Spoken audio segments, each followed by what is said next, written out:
Dando continuación a nuestra programación, quiero presentarles a Juliane Müller. Ella es docente e investigadora de la Universidad de Múnich, licenciada en Antropología Social y Cultural de la Universidad de Friburgo y doctora en Antropología Social y Cultural por la Universidad de Halle. Su tesis trata de la inmigración entre los países andinos, sobre todo de Bolivia a España, de las ligas de fútbol como principales formas asociativas de los inmigrantes y de la participación de sus mujeres. Su tesis se publicará el mes próximo en Alemania y se prevé su publicación en castellano en el 2014. Les quiero comentar que Juliane ha trabajado sobre la inmigración, ciudadanía y política local en Alemania y sobre la participación ciudadana de colectivos latinoamericanos en la ciudad de Friburgo. Su proyecto actual de investigación tiene como objeto de estudio las redes comerciales globales de los empresarios Aymara en Bolivia, sus estrategias económicas y la consolidación de nuevas clases medias. Ella ha publicado en revistas internacionales y nacionales en Alemania. Entonces, le doy la palabra a Juliane.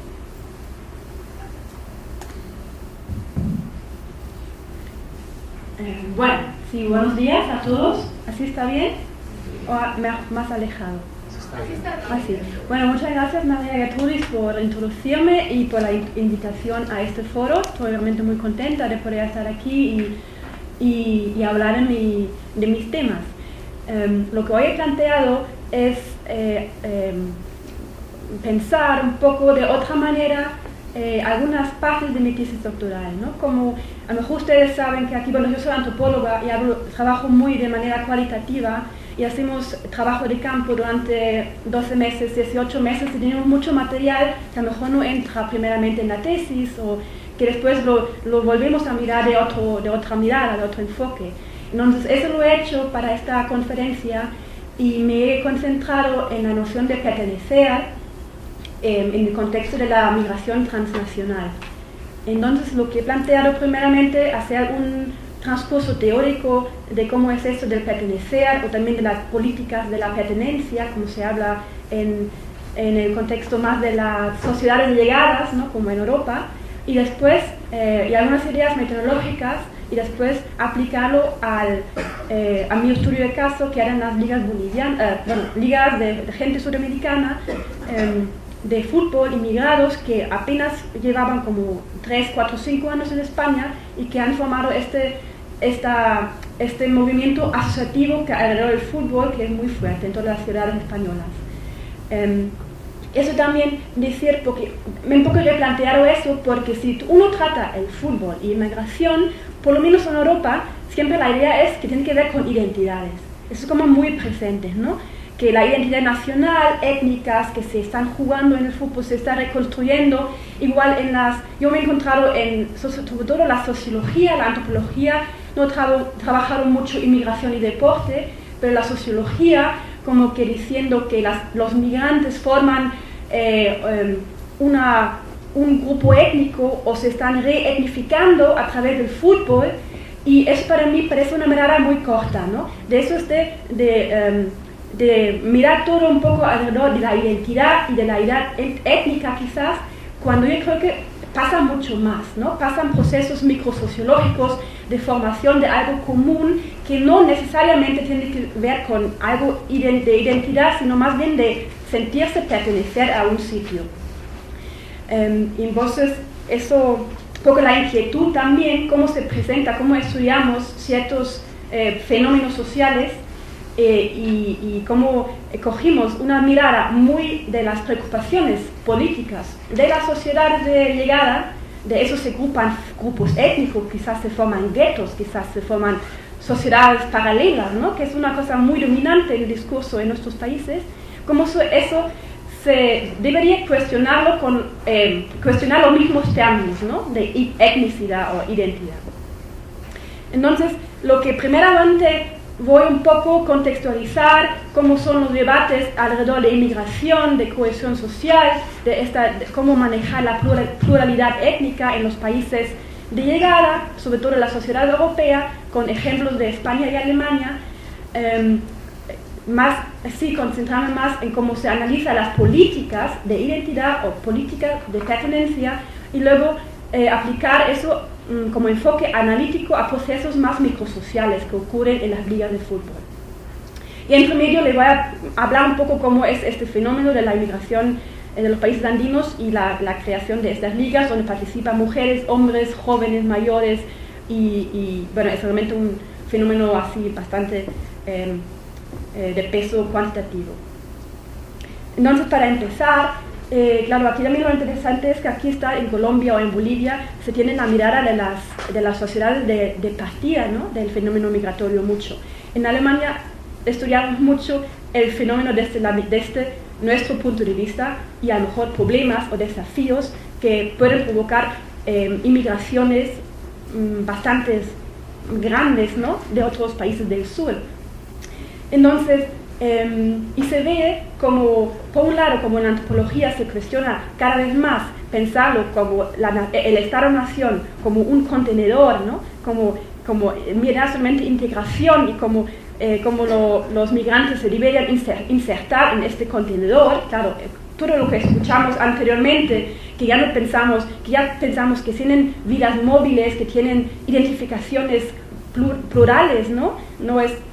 Todo esto choca bastante con el discurso político que tenemos, ¿no?, que a partir de los años 70 prácticamente hay políticas de cierre después de la crisis del petróleo, sobre todo en Europa, ¿no? Ya casi no hay convenios oficiales de contraer mano de obra extranjera. Por eso también el fenómeno es de llegar a informar mucho, de ser irregular.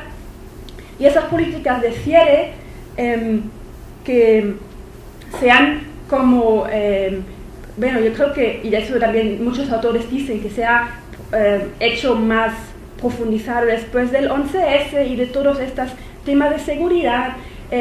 La Unión Europea, que ahora tiene visados de Schengen, visados para 140 países del mundo, que hasta para entrar como turistas tienen que pedir visados. Todo esto son políticas excluyentes, ¿no? Y eso se analiza mucho en antropología, sociología, como políticas de la identidad y políticas de la pertenencia. Entonces, con estos, como del análisis crítico de estas políticas, voy a empezar con el ejemplo de Alemania. En Alemania tenemos una larga historia de entender lo nacional como una idea étnica. Es decir, los alemanes, como que teníamos antes hasta de tener un Estado, éramos una cultura. Teníamos una lengua, teníamos una literatura, como una alta cultura en común. Y esa idea hay varios autores como Brubaker que ha visto como esas estructuras de pensamiento y también de políticas son muy duraderas, ¿no? En Alemania ha tardado hasta el año 2000 en cambiar un sistema de ciudadanía que era únicamente ius sanguinis, es decir, tú no podías hacerte alemán, nacer en Alemania, imposible. Es decir, por nacimiento no, como en Francia hay el ius soli, que tú por nacimiento, yo estoy hecho aquí en Colombia también, nacer en Colombia eres colombiano, de nacionalidad. En Alemania hasta 2000, imposible. Tú tenías que, con muchos, podías estar en Alemania 12 años, me parece que era, y después hacer un examen y a nacionalizarte. Pero tus hijos no automáticamente eran alemán. Entonces eso se cambia en el año 2000, donde se introduce una idea leve de ius soli, es decir, hijos de parientes, por ejemplo, de Turquía, ¿no? Tenemos una minoría gente de Turquía muy grande, más de 2 millones de personas, que tienen doble nacionalidad hasta los 22 años, 22, 23. Entonces tienen que decidirse si quieren ser alemán o turco, ¿no?, en cuestiones de ciudadanía.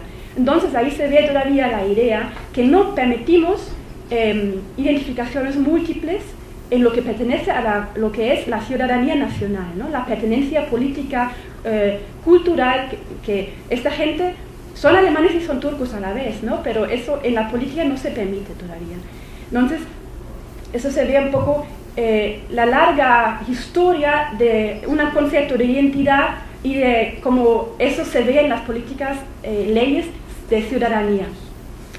Y también estas estos conceptos de un tipo de política de identidad se ve en las discusiones que hubo en la sociedad alemana en las últimas décadas, que ya se empieza a hablar de una sociedad multicultural, ¿ya? Que somos un mosaico de diferentes microculturas, ¿no? Que pueden ser étnicas, que pueden ser subculturales, ¿no? Se hablaba, sobre todo de los sectores más de izquierda, se hablaba mucho, pero lo que se ve siempre hay una reacción de otras fuerzas más conservadoras que dicen que no, debería haber una Leitkultur, una cultura que guía a todo el mundo que llega, que por supuesto es el alemán, pero va más allá, ¿no? Que muchas veces es muy borroso lo que quiere realmente decir, pero hacen hincapié, por ejemplo, el Islam nunca puede ser alemán. Entonces es una cosa corriente, actual, que sigue, sobre todo alrededor de si gente musulmana puede pertenecer o hasta pertenecer a Alemania. Y entonces esto, en las políticas de identidad, aunque también se ve, como ahora he dicho, pertenecer, que como que no es tan claramente para diferenciarlo, ¿no? Pero yo diría, las políticas de identidad se concentran mucho en cómo un Estado-nación crea diferencias, ¿no? Cómo hace grupos, como en cuestión de identidad, ¿no? Cultural, y para poder entrar en la comunidad política, ¿no? La idea de que tienes que hacerte alemán culturalmente antes de pertenecer a la comunidad política. Y ahora, para diferenciar un poco, bueno, como digo, que son enfoques parecidos, pero yo diría las políticas que se llama analizar las políticas de la pertenencia va un poco más allá. Entonces, claro, también se preguntan cómo desde arriba en los discursos, en las leyes, se establecen categorías de personas con derechos diferenciados, pero no se limita tanto en lo étnico o en lo cultural, sino como el análisis interseccional que se hace, que viene mucho de enfoques de género, feministas, que dicen que hay que ver diferentes variables, como puede ser etnicidad, puede ser género, edad, pero también orientación sexual, o diferentes variables que determinan un poco o obstaculizan ciertos procesos de movilidad social. Entonces, eso, sobre todo, una figura, casi la investigadora más conocida es Yuval Davis, que eso, de un punto de vista muy estructuralista, ella plantea esta idea, ¿no? De ver realmente, deconstruir ella, pero bueno, al mismo tiempo tener estas variables, ¿no? De género, sexo y eso, y ver cómo ciertos grupos son excluidos, sobre todo en los países europeos. También con esto me viene a la cabeza todo esto de las políticas de no inmigración y de seguridad.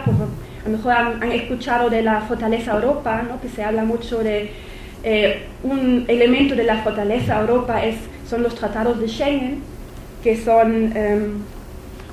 es una cooperación intergubernamental entre Francia, Alemania, Bélgica, Luxemburgo y Holanda en un principio. Ahora forma parte de la Unión Europea, de los marcos legislativos de la Unión Europea, y que era, ya empezaba a mediados de los años 80 de elaborar criterios comunes para la concesión de visados, para homogeneizar políticas de asilo y el control de las fronteras europeas exteriores. Y eso después se ratificó en el Tratado de Ámsterdam en 97, y otra vez, bueno, ya se ha confirmado muchas veces, por ejemplo, ya en Tampere en 99, donde los jefes de Estado hacían mucho hincapié en la lucha contra la inmigración ilegal, supuestamente ilegal. Y entonces eso es también una política realmente de alejar a personas del territorio europeo, y sobre todo a través del visado también, de ya el control del pasaporte, y eso se aleja cada vez más del territorio europeo. No se hace en las fronteras en Barajas, por ejemplo, sino se hace en el consulado del país de origen.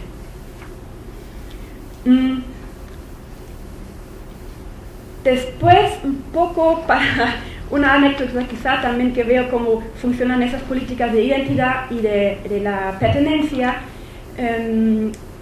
Había una cosa controvertida en Alemania, el discurso del expresidente que dijo que el Islam también pertenece a Alemania. Y ahí se ve muy bien cómo, que es muy discutido que él dijo también pertenece. No dijo como los alemanes somos musulmanes igual que cristianos o judíos. No, dijo en una forma mucho más blanda que era más aceptable que también pertenece. Es decir, a lo mejor pertenece a la sociedad, pero no a la cultura alemana todavía, ¿no? Pero como una forma, ya diría aquí, con la idea de pertenencia, de permanecer, de un concepto un poco más liberal, ¿no? De decir, sí, bueno, aceptamos el Islam como algo que forma parte de la sociedad alemana.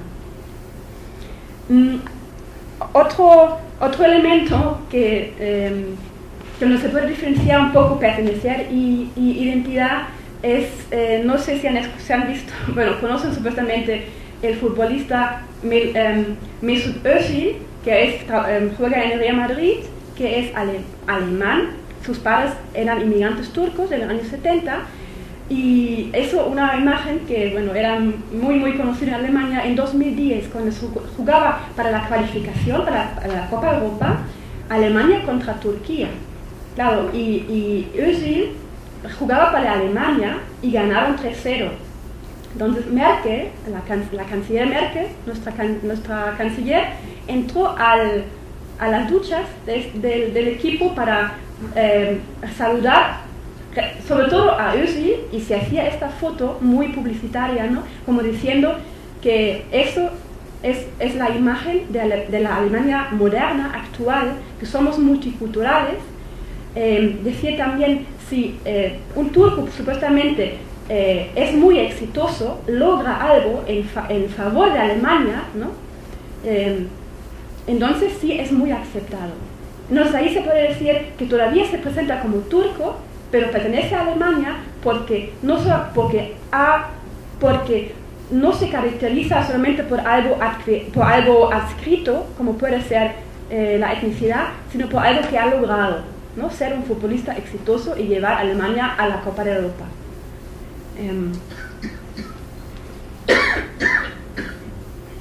Si no me entienden, por favor, como lengua española no es mi lengua materna, me preguntan, siento, ¿no? Vale. Entonces, esto un poco lo que es como analizar políticas ¿no? Políticas de identidad, políticas de pertenencia. Y ahora quería entrar más en cómo yo he utilizado la idea de pertenencia, ¿no? Como alternativa al concepto de la identidad y aplicarlo a contextos micros, ¿no? A estos procesos sociales que toman lugar en ligas de fútbol de inmigrantes. Decir brevemente, después si quieren lo podemos discutir o me preguntan, que el concepto de la identidad, bueno, tiene una historia larguísima de diferentes disciplinas, de la psicología social, de la pedagogía, de la antropología, de la sociología. Solamente decir que en la antropología se enfocaba en las últimas décadas mucho el foco de diferencias, ¿no? Identidad y alteridad. Tú te identificas como algo con unas características que surgen supuestamente cuando te enfrentas con otros, ¿no? Entonces este enfoque en que solamente te realizas o te puedes identificar a ti mismo cuando tienes la cara de, digamos, lo opuesto, ¿no? El otro, lo ajeno. Y eso viene mucho de la filosofía francesa, de la crítica literaria, de los estudios postcoloniales.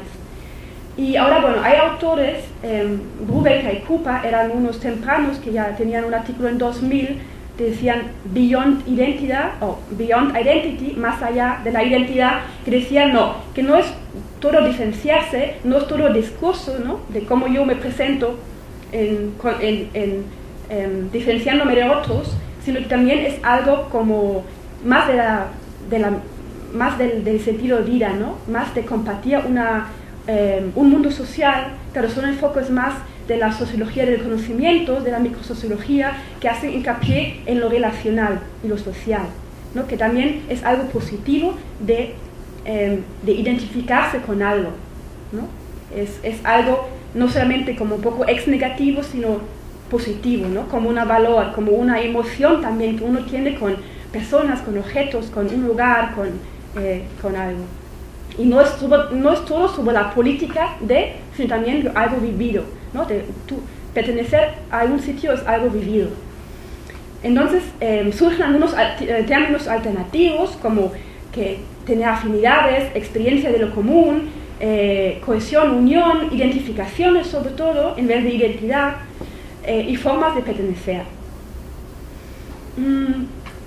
Y eso de formas de pertenecer hace hincapié en lo cotidiano y en lo social y también en la dimensión emocional y afectiva, de sentirse bien, ¿no? A lo mejor también lo que muchos me dicen en las entrevistas, las migrantes me decían, me quiero sentir bien en España, a pesar de todo, ¿no? A pesar de todo uno quiere ser sano, porque si no, no puedes tampoco trabajar y enviar remesas. No es tanto de identificarse, sobre todo, claro, al principio de la migración no es cuestión de identificarse alemán o español, sino sentirse más o menos reconocido y sano en España.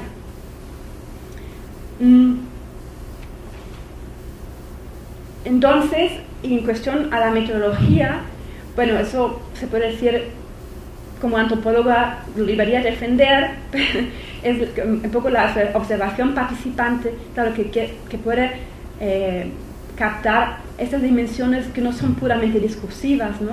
Que puedes comparar lo que la gente dice de sí mismo y con como la gente cómo realmente se comporta, puedes ver cosas que se dice explícitamente en comparación lo que se dice en la vida cotidiana implícitamente, ¿no? Cómo es la conversación entre diferentes inmigrados es diferente de la conversación que tiene conmigo, si yo pregunto explícitamente cómo se siente.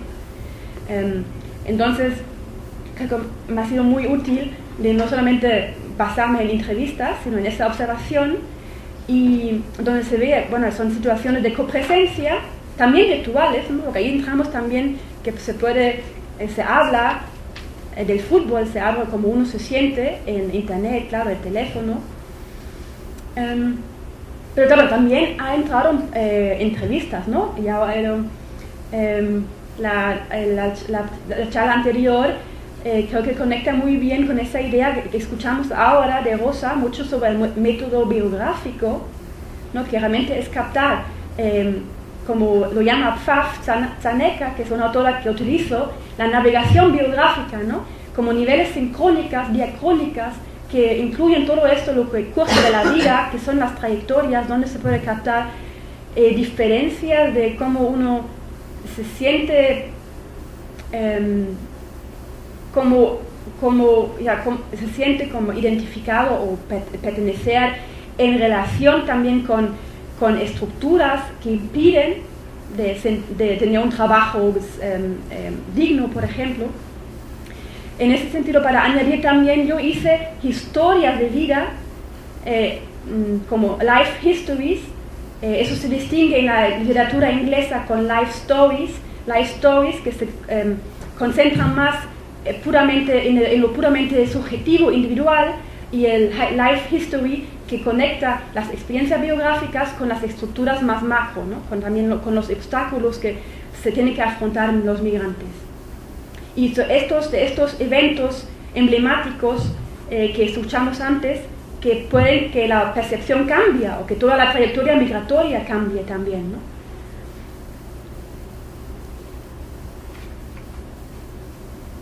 Y bueno, ahora voy a entrar un poco cómo aplicaba eso a mi estudio de caso, que son las ligas de fútbol de los migrantes de países andinos. Si digo países andinos, me refiero a Bolivia, Ecuador, Colombia y Perú, ¿no? Que ha sido también fuertes países con una fuerte migración a España.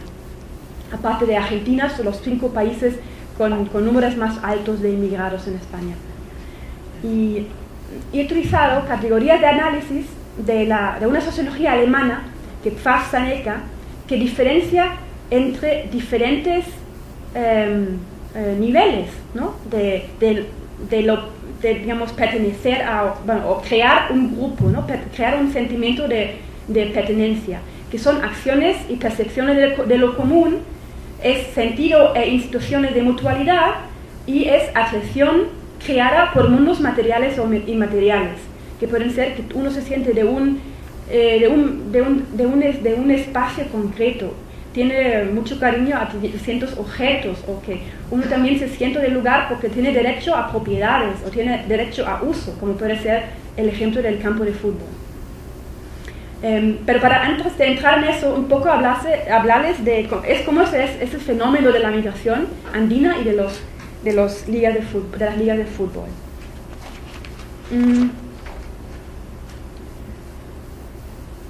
Bueno, en España ha sido, en comparación con otros países europeos, un país tardío, ¿no?, en recibir inmigración. Ha sido un país de emigración en los años 60 o años 80, y después ha sido país de inmigración europea, sobre todo de residencia, ¿cómo se dice?, de residencias de gente mayor, o de turismo de bienestar, o migraciones de gente del norte de Europa que se han comprado una casa en la playa. Eso también es un tipo de inmigración que nunca se habla porque no se problematiza, que se piensa que no hay problemas, ¿no?, con los ricos europeos del norte. Y la inmigración, más como la conocemos, de sur al norte, empieza fuertemente a mediados de los años 90, con sobre todo inmigraciones. Aquí se ve un poco como todavía en 92, ¿no?, los extranjeros eran casi un 50% de la Unión Europea en España. Y ahora, solamente hasta 2005, ahora debería ser más pronunciado todavía el cambio.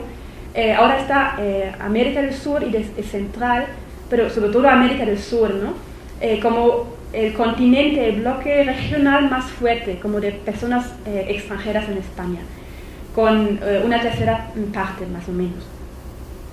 Y eso ha sido sobre todo por, como ustedes lo sabrán, ¿no?, de inmigraciones de Ecuador, de Colombia, Bolivia, Argentina, pero también del este de Europa.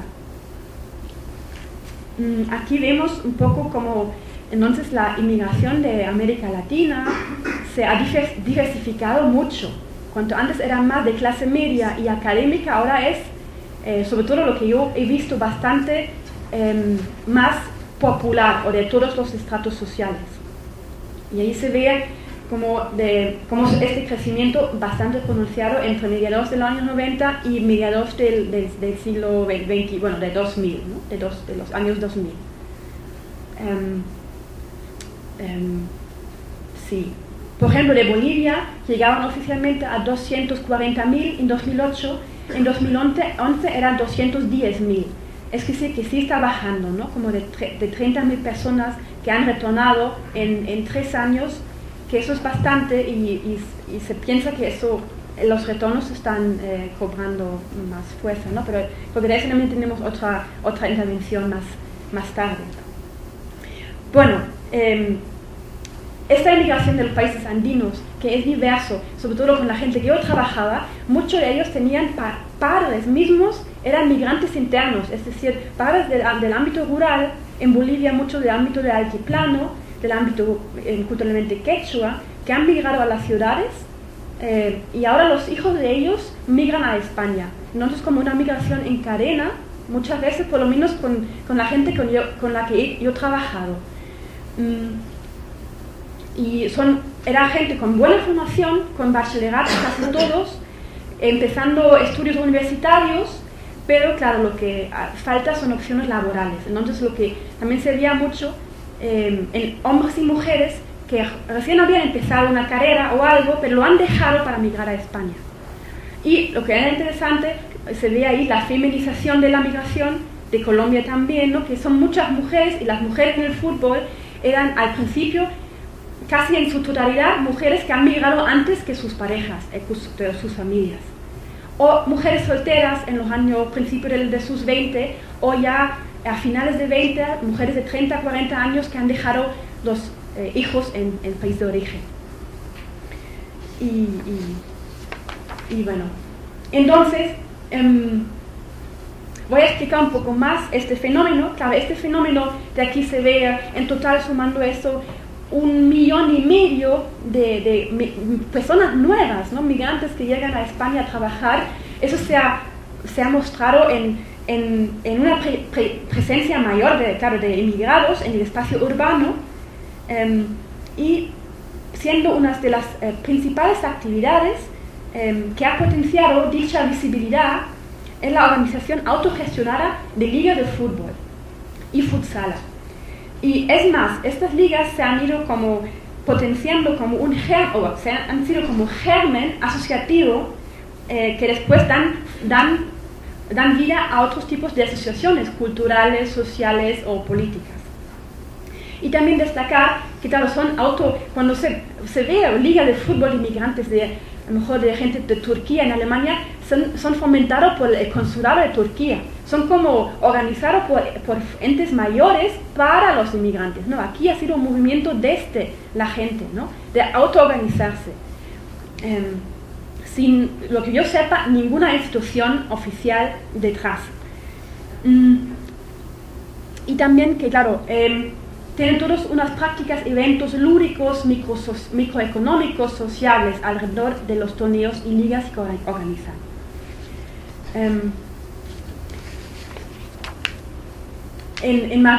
Hablo de 2008, en Madrid, por ejemplo, había ya en 2008 más de 21 ligas, como latinas, como se llamaba, donde había en cada liga muchas ligas, ¿no? Categoría de masculino, femenino, infantil, mayores.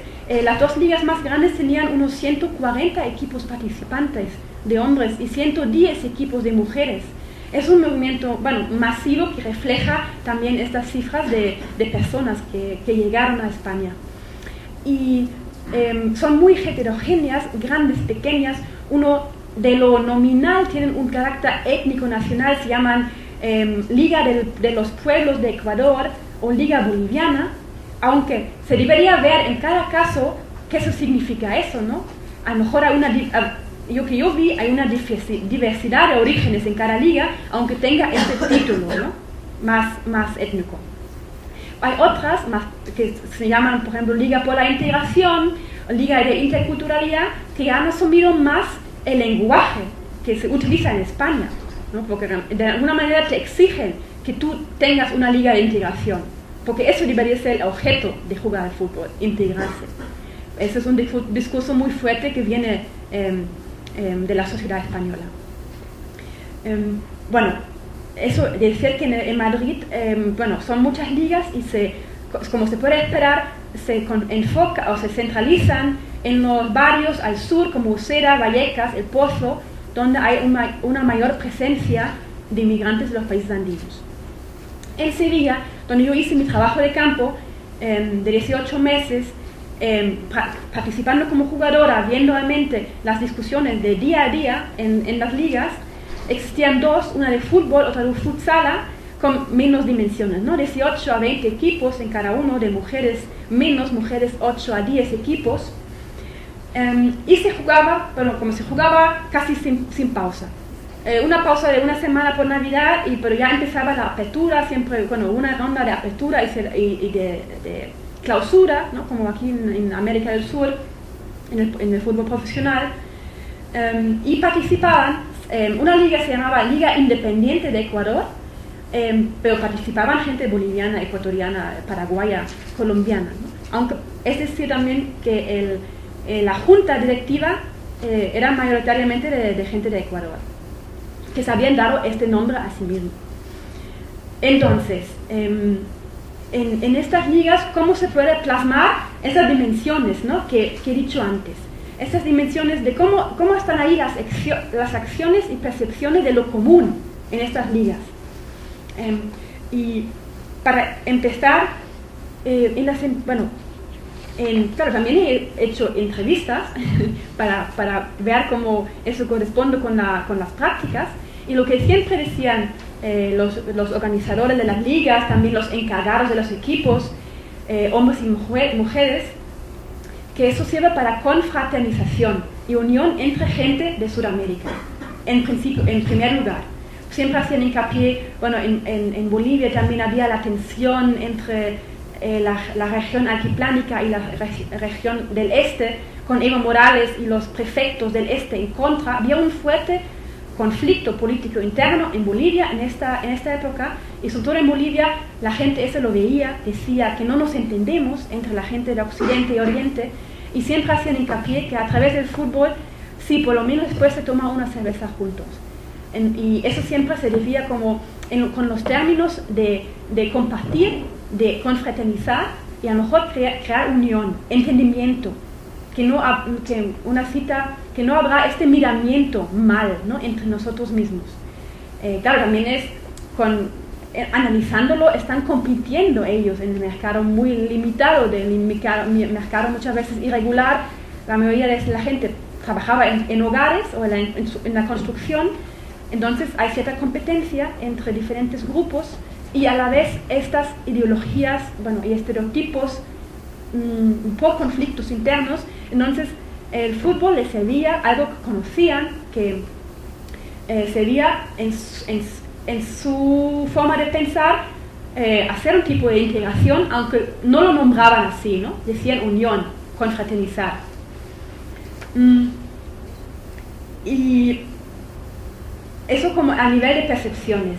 A nivel de acciones, muy importante eran las reuniones semanales entre todos los encargados, que se hacía un miércoles o un jueves de 9 a 11 de la noche, es decir, después del trabajo, donde se discutían muchos asuntos. Bueno, se veía que todos estaban presentes, que todos los encargados, realmente un proceso bastante democrático de tomar decisiones. Se veía ahí cómo se plasmaba un reglamento en común. El reglamento estaba constantemente cambiándose, a ver cómo se sanciona, cómo se trata con las tarjetas amarillas, los precios que había que pagar para ellas, porque también se autofinanciaban las ligas totalmente, por inscripciones, por sanciones de pagar una tarjeta amarilla o roja. Entonces todas estas reglas, ¿no?, de cómo podemos jugar aquí entre tanta gente de diferentes países una liga, se veía ahí en las reuniones. También de los uniformes, como deberían ser los uniformes, cómo se aplicaban las reglas al torneo de las mujeres. Las mujeres al principio tenían como reglas más laxas, pero también requerían que tenían las mismas exigencias a ellas y también la misma calidad de árbitros, que se ponían árbitros a las mujeres, pero al principio cualquier persona arbitraba en los partidos de las mujeres, ¿no? Entonces había una discusión también de querer las mismas reglas para todos. Entonces eso lo interpreto yo, lo analizo yo como una construcción de algo en común, ¿no? Una liga de fútbol. En el día a día, esas discusiones en las juntas de ligas, ¿no? También aquí, claro, ahí entra un poco el régimen, las estructuras. Ahí se veía las necesidades que tienen por no tener un terreno legítimo donde pueden jugar. Como muchas de esas ligas todavía no eran reconocidas como asociaciones formales deportivas, tenían problemas de alquilar constantemente un mismo terreno, que cuando necesitaba un club español el terreno, fácilmente eran como echados a otro sector, a otro barrio, ¿no? Y tenían que hablar mismo, que tenían que ser muy flexibles. Cuando de repente habían previsto un partido para las 5, pero de repente no podía ser, tenían que reaccionar rápidamente. Y eso provocaba a lo mejor discusiones internas, pero provocaba por un marco de oportunidades restringidas de las ligas.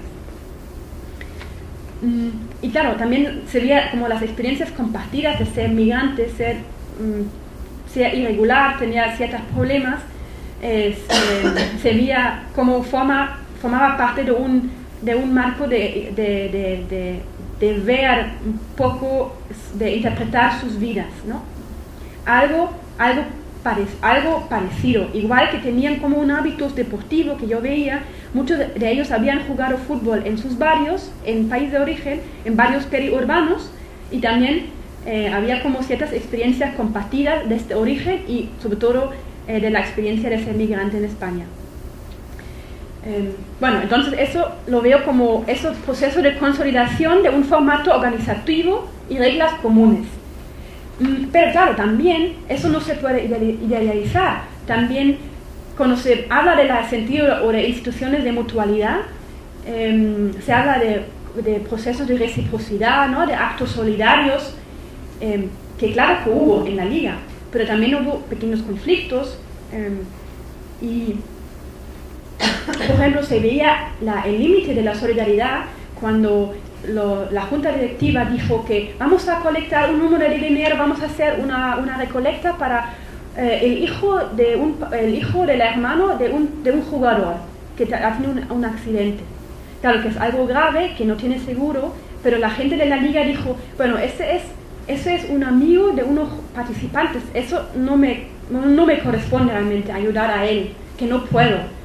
Ha sido interpretado un poco como una reciprocidad entre un grupo más pequeño alrededor de la junta que esa reciprocidad entre su grupo querían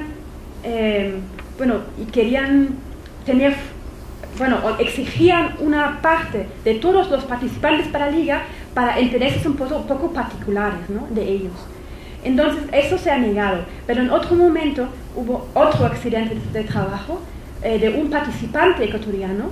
Entonces todo el mundo ha dicho que sí, vamos a dar una parte, un dinero para la curación, para ir al hospital, para pagar a su mamá, para cubrir el salario que no va a tener durante la época de recuperarse. Entonces eso era un jugador mismo de la liga, ¿no? Entonces ahí se ve como se forma una idea de solidaridad entre todos, pero participantes de las ligas, ¿no? Entonces, yo ahí diferencio un poco entre la reciprocidad, que es más una cosa, una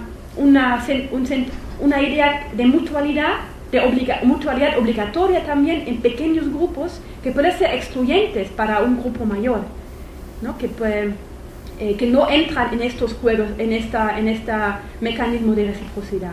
Entonces, en las ligas lo que se hace es crear una idea de solidaridad que va más allá de los microgrupos o de los grupos de amigos o conocidos que también existen, claro, en el interior de las ligas.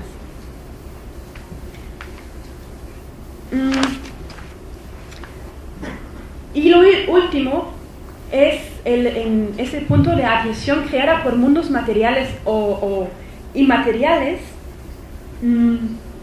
Y aquí, claro, hay que mencionar que estos terrenos deportivos eran espacios sociales, microeconómicos, lúdicos. Ahí se vendía comida, bebida, se quedaba para tomar algo, era realmente para quedarse toda la noche de sábado.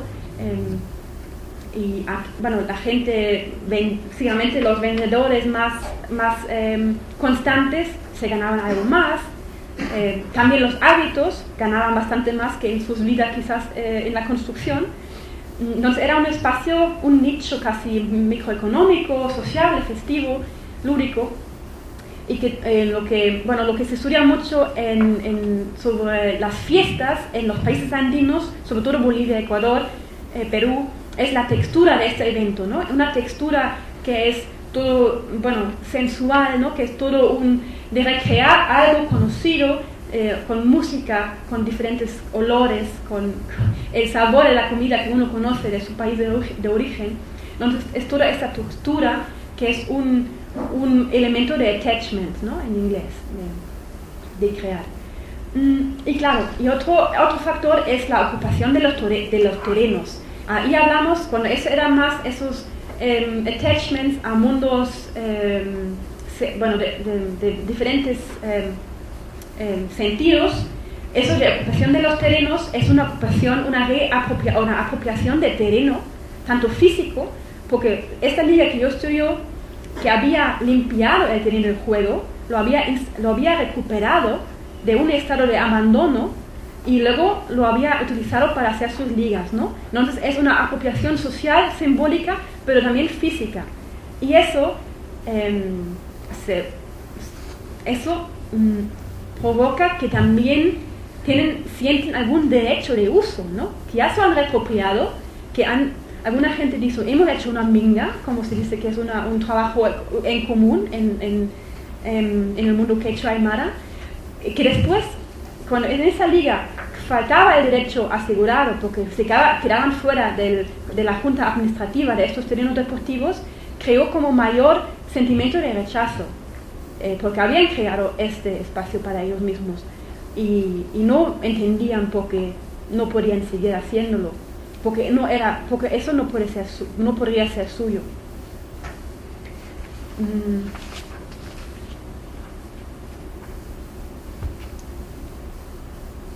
Sí. Entonces, como conclusión,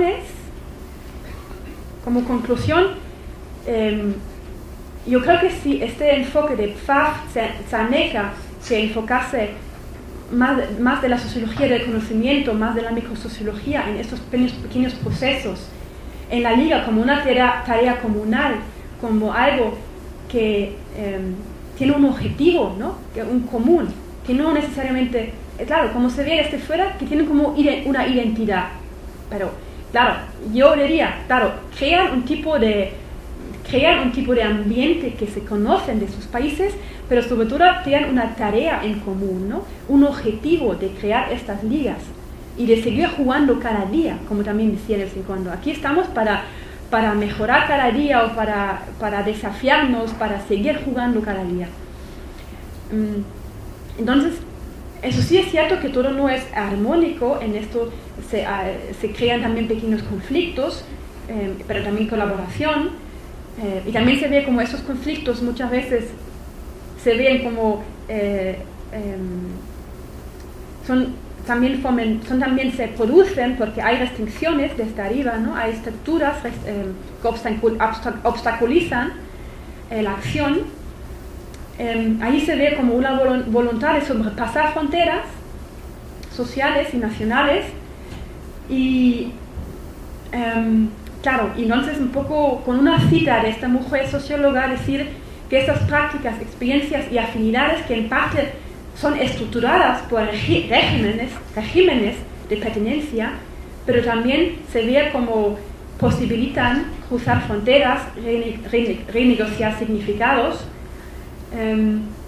Y yo creo que en ese sentido sirve para afinar un poco nuestros conceptos o nuestras expresiones que utilizamos, porque es demasiado obvio de ver el fútbol como reforzar la identidad o reforzar hasta crear un nuevo espacio étnico. Claro, eso para mí es muy cuestionable, sobre todo si son gente de muchos países, pero claro, desde un punto, estas ligas, cuando yo hice entrevistas me decían, sin preguntar, me decía, pero yo no quiero formar gueto. Es como algo bastante ofensivo que tienen que defenderse de no crear un mundo entre ellos. Sí que es un mundo entre ellos, pero yo diría que es muy cuestionable llamarlo étnico, porque lo que es más importante es la vida día a día y de crear algo en común, que esta cosa discursiva consciente de formar un espacio de identidad o identificación. Y también yo creo que como antropóloga somos bastante también conscientes que hay un peligro de culturalizar las diferencias, sobre todo si hablamos de migración, como hay una moda también de que ahora el concepto de cultura está en todas las disciplinas y casi, hay que tener cuidado que no culturalizamos diferencias sociales o que no culturalizamos procesos sociales y sobre todo que no culturalizamos fronteras étnicas, que sabemos que fronteras étnicas no tienen que ver con diferencias culturales necesariamente, son procesos diferentes. Eso es todo lo que quería contarles y espero que me hayan entendido y gracias por preguntar o entrar en el debate. Gracias. Aquí es la bibliografía si le interesa.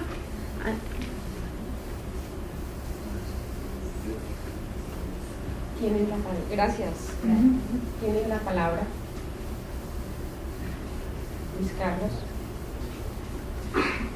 Bueno, Julián, yo quisiera preguntarte si estos espacios que tú has estudiado, estas ligas de fútbol, solo se concentran como espacios de encuentro, de cooperación, de mutualidad, de ayuda, y si en algunos momentos estos espacios son trascendidos, estas ligas de fútbol, para, digamos, enfrentar situaciones de la política migratoria nacional, de los problemas de la regularización, o por ejemplo los problemas de la migración ilegal, o estos actos que se presentan en España de xenofobia en contra de los migrantes, donde en algunos momentos algunos grupos golpean migrantes, no solo migrantes musulmanes o a los marroquíes, sino también a los mismos migrantes latinos que tú has estudiado, incluso en algunos casos actos que conllevan la muerte de estos inmigrantes. Y si estas organizaciones que participan fundamentalmente de estas actividades de orden deportivo trascienden lo deportivo y pueden participar más de un ámbito de carácter político frente a la situación del migrante, o solo se concentran en la actividad deportiva como, digamos, un elemento para ayuda, cooperación entre ellos. Sí, pregunta muy interesante. Sí, y algo que tengo que diferenciar bastante. La liga, bueno, primero empezar con la liga que estudié yo en Sevilla. Ahí diría que no. Es decir, por ejemplo, estas ligas no eran interlocutores, no eran considerados asociaciones con el cual el ayuntamiento o la administración local hablara, ¿no? para ciertos asuntos. Entonces, no, a nivel, digamos, políticos no eran interlocutores y se concentraba mucho la acción realmente en dar este espacio, ¿no? De intercambio de información y de lo lúdico. Pero interesante es combinar eso con las ligas en Madrid o hasta en los Estados Unidos. Y entonces en la liga en Madrid yo hice pequeñas excursiones etnográficas y en entrevistas, hay un periódico especializado, o había, en las ligas, y lo que se plasma ahí, mucha idea que atraemos aquí a las ligas, a las ceremonias, sobre todo de apertura y clausura, a políticos locales. Queremos que ellos acuden a vernos. Con estas ligas mostramos una cierta unidad y fuerza aquí. Quiero que venga gente del consulado de sus países de origen y también de políticos locales para empezar en discusiones más informales, pero que plantearles los problemas que tienen. Eso era muy obvio en las entrevistas con la Liga Boliviana de Madrid, por ejemplo, Líder Bol, que decía, bueno, por ejemplo, ¿por qué hacemos ceremonias de apertura tan formales con música, con todo un evento para también hacerlos visibles, ¿no? Invitar políticos y decir, aquí tenemos muchos problemas. Aquí tenemos que ir, bueno, también en Granada he estado en una liga que decía esto en Granada, aquí tenemos que ir a Madrid para hacer cualquier papel o para pedir unificación.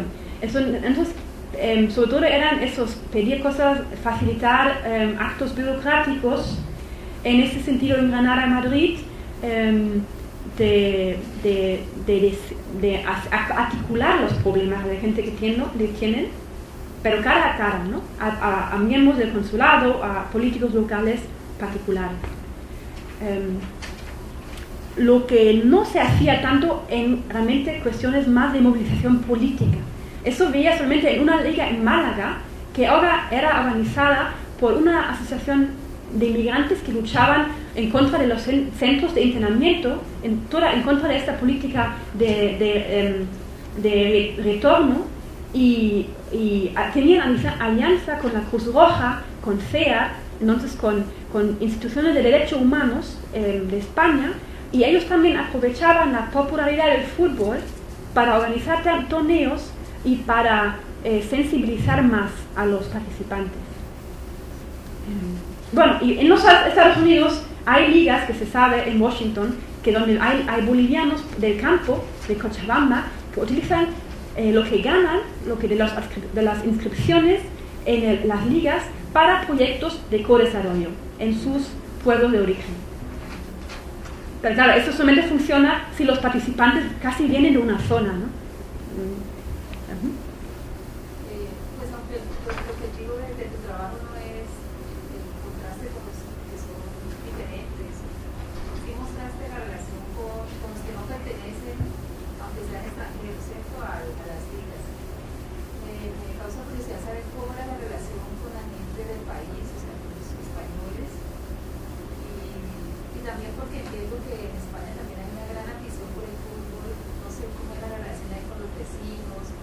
¿Cómo circulaba eso? Sí. Bueno, en general no hubo mucha participación de equipos, digamos, autóctonos, si se puede decir, en Sevilla, y eso creo porque, bueno, España es muy futbolero, pero mujeres apenas juegan, y sobre todo no mujeres mayores. Yo creo que es un factor simplemente de otros costumbres deportivos, por empezar. Y también en estos barrios de trabajadores, ¿no? Donde, bueno, de trabajadores sevillanos, que se va que la gente es un barrio de gente mayor, de gente trabajadora mayor sobre todo, y ahí se veía afición al fútbol pero por televisión, no tanto jugado. Entonces, y ahí en los migrantes jugaba mucha gente ya entre 30 y 40 años, que realmente, ciertamente creo que no hay afición a la práctica del fútbol tanto en España. Eso se veía que el fin de semana estaban a partir del sábado al mediodía o algún evento especial, jugaban los jóvenes, pero no tanto gente mayor española. Entonces, por eso. Pero yo creo que, bueno, por un lado eso. Por el otro lado, creo que el desafío de las ligas es realmente hacerse conocer como un lugar muy atractivo, sobre todo para mujeres y para niñas. Están creando escuelas deportivas también, y el reto sería atraer quizás a más gente española, a más padres que quieren que su hija aprenda el fútbol y que lo manda a una escuela de fútbol que montan padres ecuatorianos o lo que sea, pero para más niños, ¿no? Entonces yo creo que está ahí un poco el reto de hacerse como como expertos o como gente muy experimentada en montar escuelas de fútbol para mujeres, para niñas, de hacer ligas variadas que son muy fáciles, muy flexibles. Tú puedes inscribirte y ya está. Tienes competitividad si quieres, pero es otro mundo del fútbol federado, que puede parecer que es más exigente, que necesitas más entrenamiento. Aquí tú puedes jugar, apuntarte bastante flexiblemente. Una pregunta más. ¿Esto podría decir facilitó o no facilitó la relación con el entorno o fue indiferente? Digamos, este tipo de actividades deportivas, porque se entiende que hace parte como una vida cotidiana. Sí. Claro, en un principio se piensa que el fútbol como es muy abierto, ¿no? Claro, que no todo el mundo va a tocar flamenco. Los migrantes españoles quizá en Argentina no encontraban tanta gente que iba a sus peñas, pero se piensa que el fútbol puede ir a todo el mundo, ¿no? Entonces de por sí se lo piensa como muy abierto y como ideal para insertarse y para participación variada de mucha gente diferente. Es que yo creo que tiene que plantearse, porque también en el fútbol hay estos factores que se juegan diferentemente en un lado u otro, y yo estoy un poco planteando la idea de toda esta idea que uno se integra solamente si hay una mezcla de gente. Yo creo que también con que esta gente juega en España, en Madrid, y hacen sus ligas, y había la idea, por ejemplo en Andalucía había la idea que diferentes ligas latinas de Granada, de Cádiz, de Málaga, de Sevilla, hagan una Champions League entre ellos, donde los migrantes representan la ciudad de residencia, donde viven ahora mismo. También es un tipo de pertenecer a España, creo yo.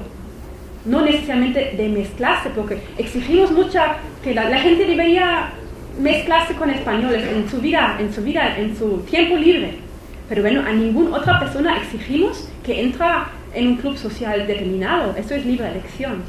Bueno, no sé si me entiendes. Esto es un poco la idea que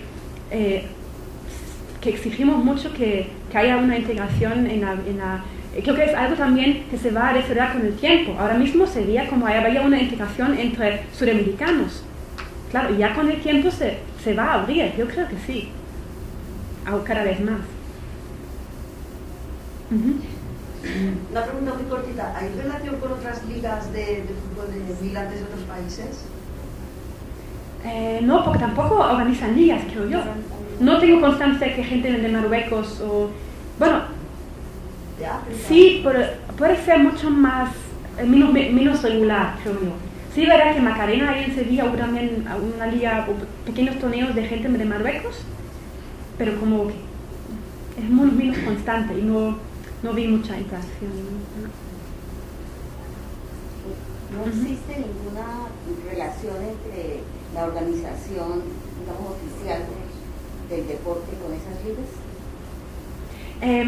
Eso es interesante, que con estas ligas, también digo, debería haber un caso para, a lo mejor en 5 años, para realmente ver lo longitudinal, ¿no? Bueno, yo he estado en 2007 hasta 2009, cuando la gente llevaba apenas 4 o 5 años en España. Entonces, las instituciones o los clubes de fútbol o las federaciones no reaccionaron mucho, por lo menos en Sevilla, a las ligas. Lo que hacían sus propios mundialitos para migrantes. Entonces, por ejemplo, el Sevilla Fútbol Club o también la Federación Andaluza del Fútbol organizaba mundialitos más puntuales de un mes, 2 meses, donde participaban diferentes comunidades de migrantes. Entonces, en vez, yo creo que de apoyar más lo que ya existe, como de ligas autoorganizadas, hacían sus propias cosas, ¿no?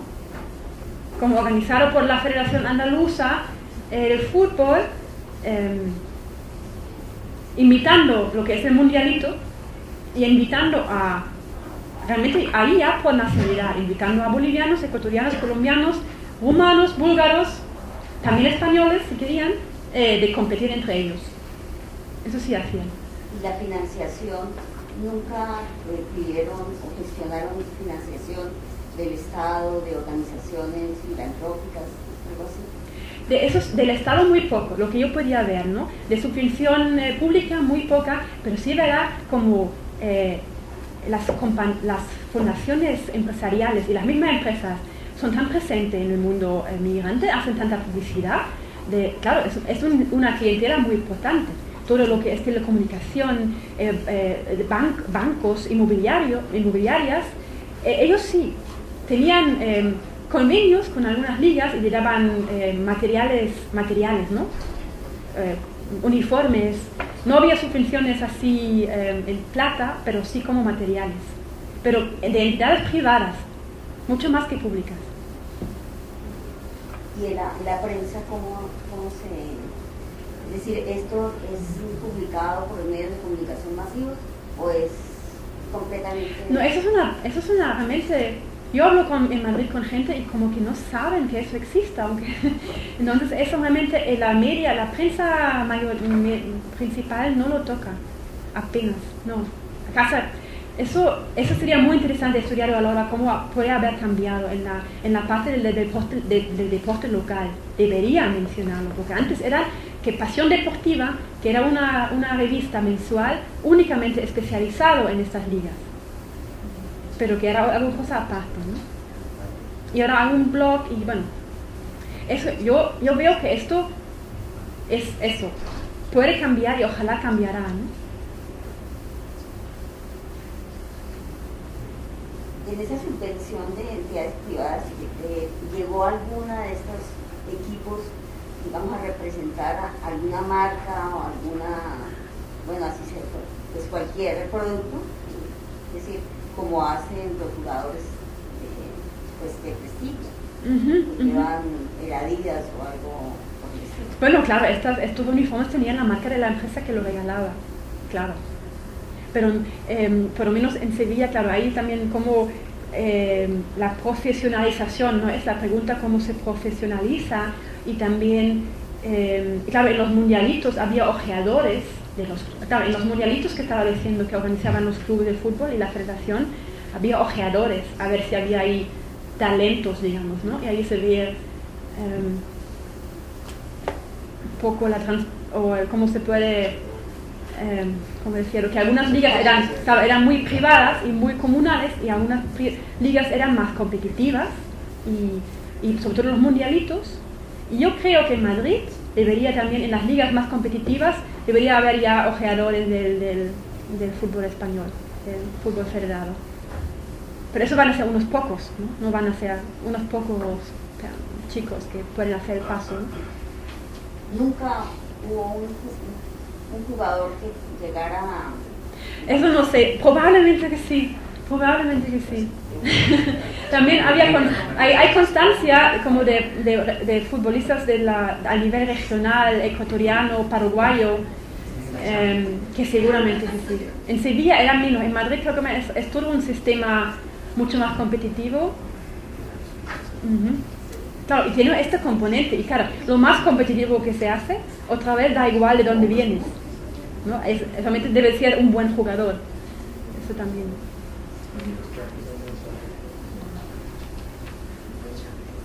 Esas relaciones, ellos tenían algo en común, que era la región andina y podían identificarse fácilmente por eso, pero esto no podría llegar a entorpecer un poco sus relaciones con las personas de allá.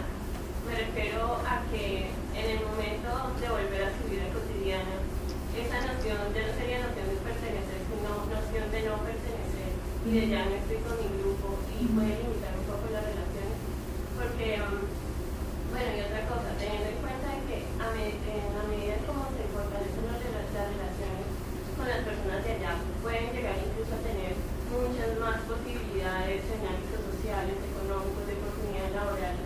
¿Cómo tiene esa influencia de la creación de ligas o grupos afines en estas relaciones con las personas nativas de allá? La integración a la sociedad. Sí, voy a empezar con la segunda pregunta. Creo que también se refiere a la idea que, claro, también en fútbol se puede crear capital social, por ejemplo. Capital social, como se dice, bridging, ¿no? Que no solamente bonding, no solamente que refuerza como unos lazos que a lo mejor ya existen, pero que puede capital social que construye puentes a otra gente que le puede facilitar oportunidades laborales, ¿no? Gente que tiene, por ejemplo, gente española que tiene más contactos y más poder. Y eso, por ejemplo, sí, en Sevilla todavía se veía poco, ¿no? Que se podía crear este capital social, porque era más bien capital social como de fortalecer, digamos, entre la misma gente latina, ¿no? Y lo que sí es verdad lo que decías, que el fútbol era como también era sentido de muchas personas que entrevistaba como algo opuesto al mundo del laboral, ¿no? Como realmente algo donde se sentían más reconocidos, donde podían estar entre iguales, podían competir entre iguales y compartir entre iguales, cuando sobre todo las mujeres siempre trabajaban con gente mayor o gente menor, ¿no? En casas, en hogares donde se sentían aislados, sobre todo al principio, en todo, claro, todas esas ideas que el trabajo del hogar aísla a la gente, ¿no? Es muy importante el de no sentirse como bien, y entonces el fútbol también en eso era un contraste. De vez en cuando decían como una máscara que nos ponemos, o realmente un refugio en el sentido de heterotopía, ¿no? Donde podían vivir algo que realmente faltaba en el trabajo laboral. Pero claro, sobre todo eso al principio, ¿no? Cuando al principio muchas de las mujeres vivían internas también, ¿no? 24 horas en las casas.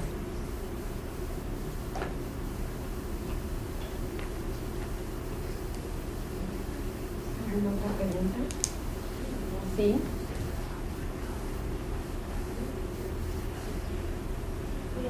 De pronto, ¿cuál es el camino o la vía más práctica para los migrantes integrarse a nuevas culturas?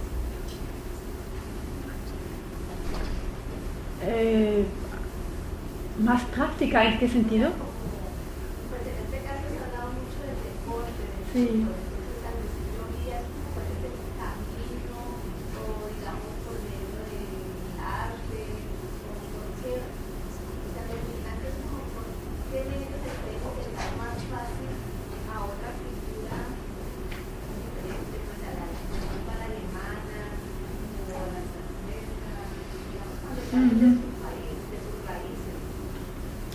Bueno, Yo podría decir algo al respecto.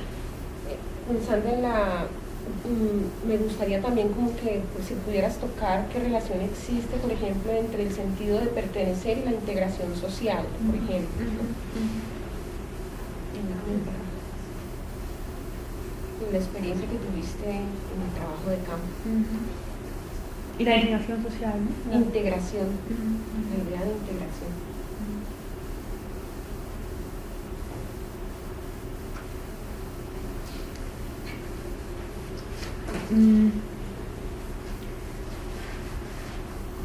Lo más fácil, no sé. Creo que lo más exitoso es a través de lo laboral y educativo. Y eso supuestamente es lo que es bastante difícil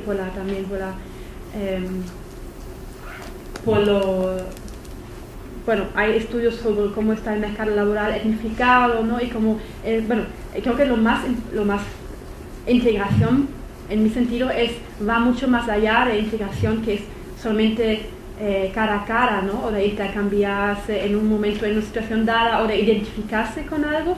También tiene que ver con esas estructuras sociolaborales. Entonces, claro, para mujeres que ya con 30 años y trabajan 5 años en el servicio doméstico es muy difícil esta movilidad, ¿no? De un sector a otro.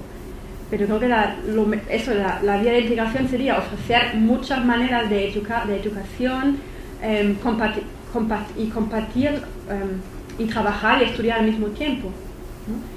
Y el problema grave es ahí que es el reconocimiento de los títulos de bachiller, que la mayoría tienen bachiller, pero deberían hacer otros exámenes y regresar a la escuela secundaria para poder estudiar algo.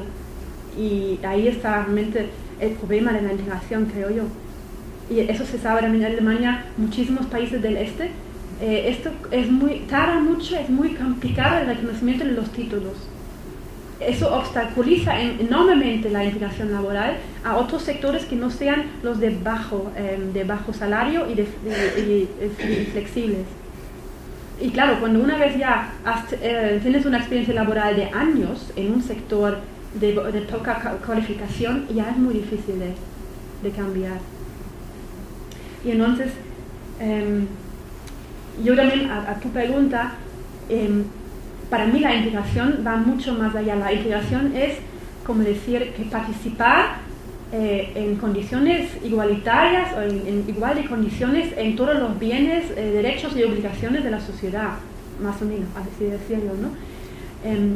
Entonces ahí en la integración deberíamos hablar de igualitar los derechos sociales políticos de gente que viene de fuera, de hacer maneras antidiscriminatorias en el mercado laboral.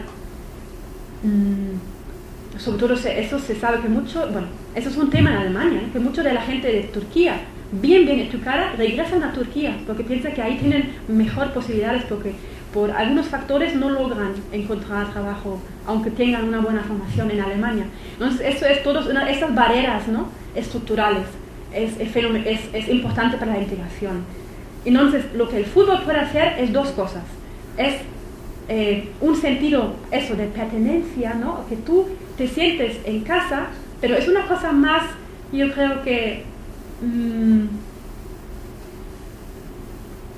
sí, una cosa que más es de cada persona, o de los migrantes mismos, y también de eso de construir capital social, de conocer a otra gente que te puede facilitar justamente este acceso laboral que por las estructuras te están difíciles, pero quizá por contactos, ¿no? Por capital social con otra gente que tiene una empresa y ahí te coloca, así como que otras maneras informales, ¿no? Para acceder en el mercado laboral. Y eso es una buena pregunta, como eso tiene que ver con el sentido de pertenencia o de pertenecer, o va mucho más allá, ¿no? Todavía. Sí.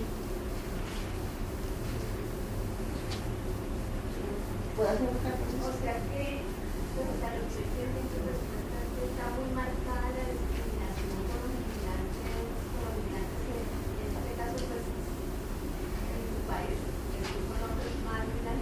Sí. está muy marcada esa discriminación.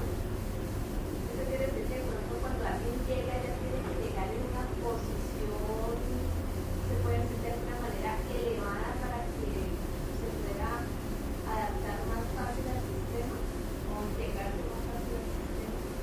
Sí, yo creo que porque hay estructuras que lo imposibilitan, como digo, en el caso de Alemania, tenemos muchísima gente de los países del este de Europa con una formación, no solamente con bachillerato, con una formación que trabaja en los sectores más menores del mercado laboral.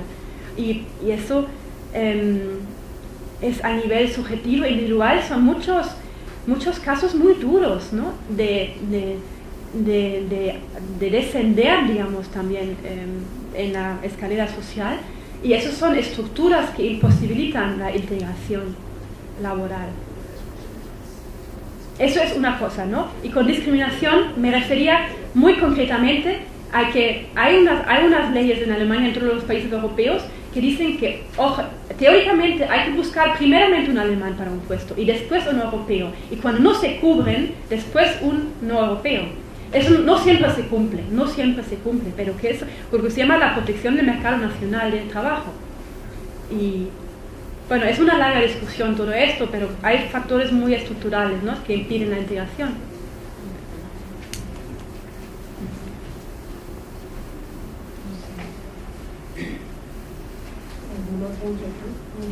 Solo tengo un comentario así final, que me gusta mucho esta distinción entre lo que es la integración social y ponerle el término de pertenecer, porque esto de la integración social, como tú muy bien estabas comentando, es algo, es un discurso muy popular también de exigencia a los migrantes de que se integren, y que muchas veces la gente local no tiene la conciencia de que existen esas estructuras que son una barrera.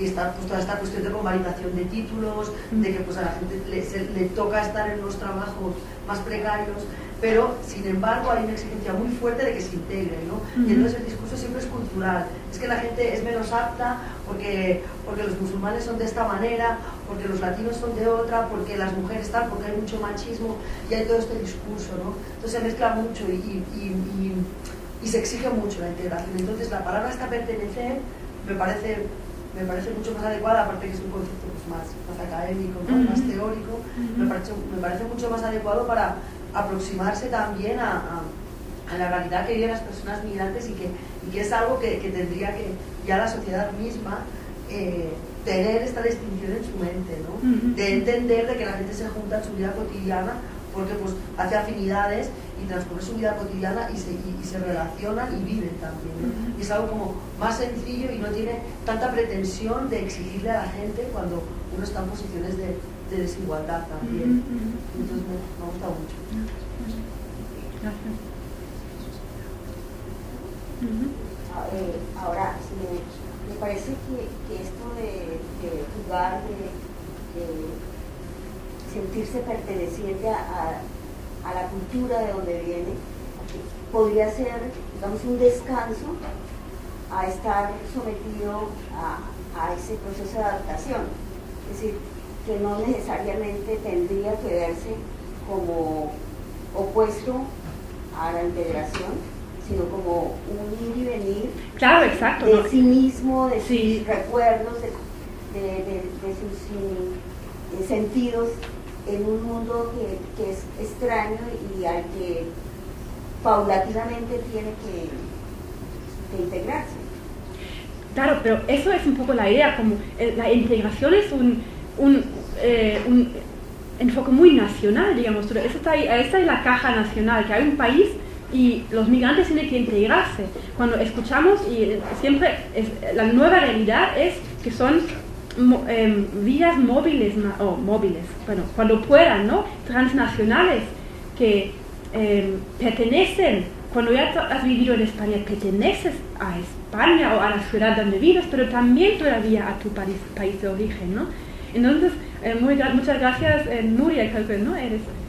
Sí, por también explicarte en tus palabras esa idea que pertenecer permite pensar de otra manera, de no hacer integración. Es una palabra muy grande y muy popular también. Eso también es una categoría de la práctica, una categoría en la mente de la gente europea muy grande. Tiene que integrarse.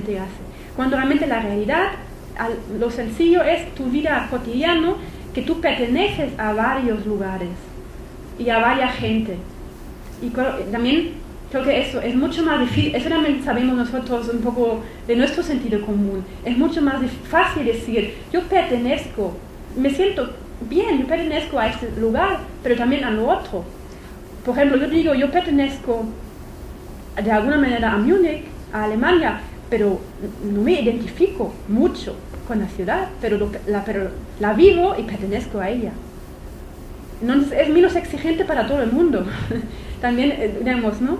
Y exigir menos de gente, porque siempre se exige a los migrantes, es a lo mejor un debate muy de Europa, ¿no? Pero como se exige mucho identidad, como que si no estás en favor del equipo nacional de fútbol alemán, como que es una muestra consciente de no sentirse alemán. Bueno, este es un ejemplo, una anécdota, pero se exige mucho cuando ya lo mismo los alemanes mismos no nos identificamos quizás mucho con la cultura, pero con lugares, con gente concreta, con objetos, con espacios, con ciertos recuerdos que están conectados a esta actividad, a este partido de fútbol que yo jugué en Sevilla en 2008 y donde ganamos.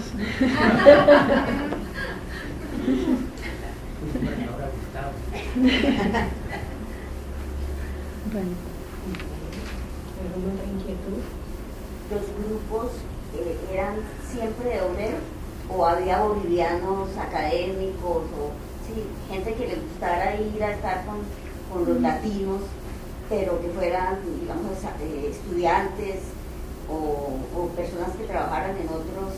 También, sí. Y realmente yo en Sevilla vi como 9 líderes, se puede decir, que retomaron el fútbol y se acercaron más a las instituciones locales. Era gente profesional que lograba también trabajar en su profesión en España, como puede ser sobre todo médicos y enfermeros, donde hay más demanda en España. Entonces sí que hay también. Yo diría más bien en Sevilla era una minoría, pero sí. Porque el fútbol, la pasión al fútbol, en la práctica es algo que traspasa los ambientes y clases sociales, diría yo. Sobre todo aquí, eso me dicen ustedes, ¿no? Pero aquí en los países como Colombia y Bolivia, aquí en Colombia puede ser menos de las mujeres, porque en Bolivia y Ecuador son muchas mujeres de origen quechua, indígena, aymara, que juegan al fútbol de manera muy lúdico. A lo mejor aquí es menos. No sé.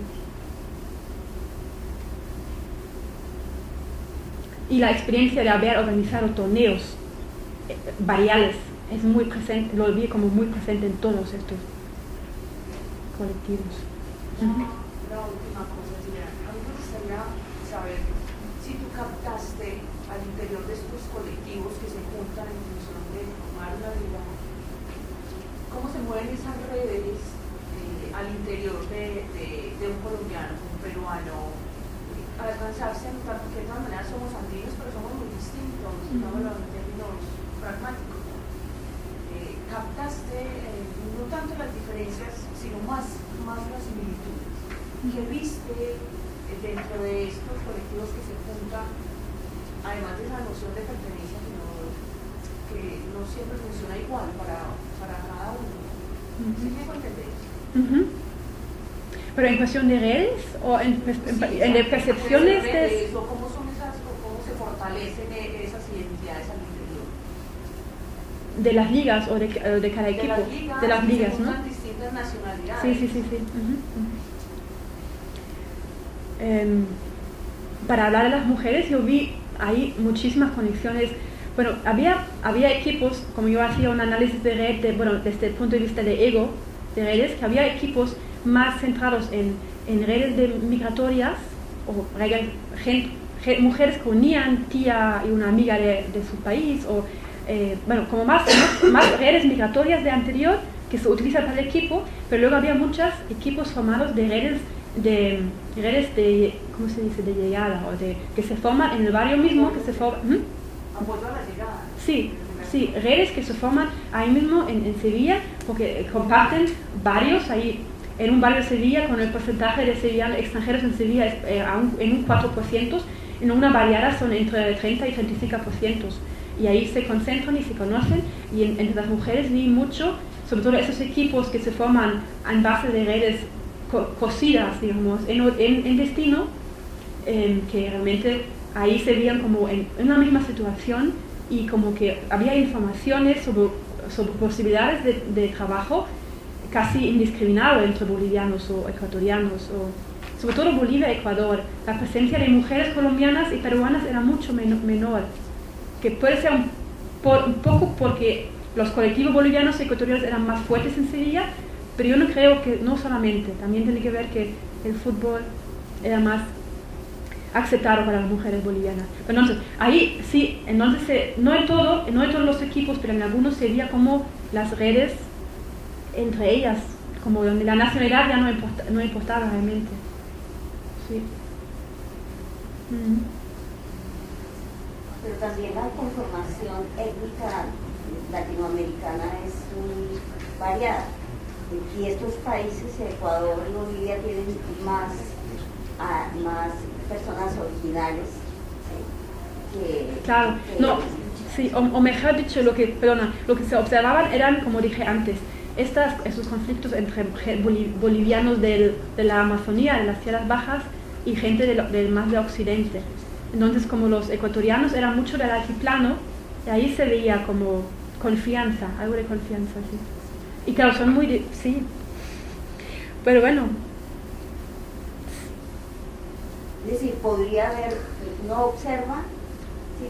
y podría verse que eran más poblaciones indígenas, o había, porque nosotros somos indígenas, afros, pues somos... Sí, quizá decir que no era población indígena que migraba, en ese sentido que descendiente quechua, pero no, bueno, indígena, por ejemplo, en lo que se veía exterior, no tenían ropa muy occidental, hablaban español y no tenían una identidad indígena, excepto los otavalos. También había como otavalos en Ecuador que sí, que se sabe que tienen una fuerte comercio global y una fuerte identificación indígena, pero el resto eran, se veía bastante occidentalizado en sus formas de ser, ¿no? Después tenían la conciencia de dónde venían, ¿no? De los ceros o de padres quechuas. Y claro, eso también, como la distancia mayor era entre la gente de descendencia quechua del altiplano, sea Ecuador o Bolivia, entre la gente del oriente boliviano. Ahí se veía más así, conflictos así que entre... Ya las fronteras nacionales eran más realmente las fronteras... Sí, los conflictos internos regionales, ¿no? También étnicos entre tierras altas y tierras bajas.